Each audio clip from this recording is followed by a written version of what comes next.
Oh, sayangnya dia tak jawab.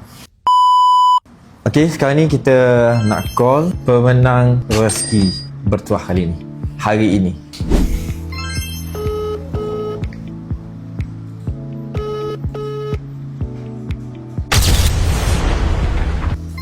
Kali kedua.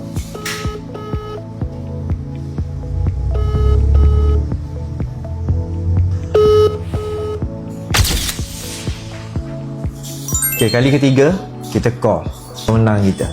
Kalau dia tak jawab, kita akan next ke nama lain. Let's go. Bismillahirrahmanirrahim.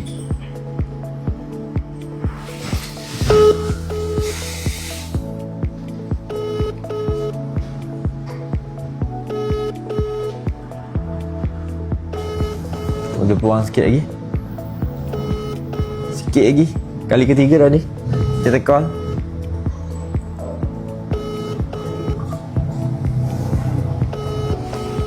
Oh, sayangnya dia tak jawab.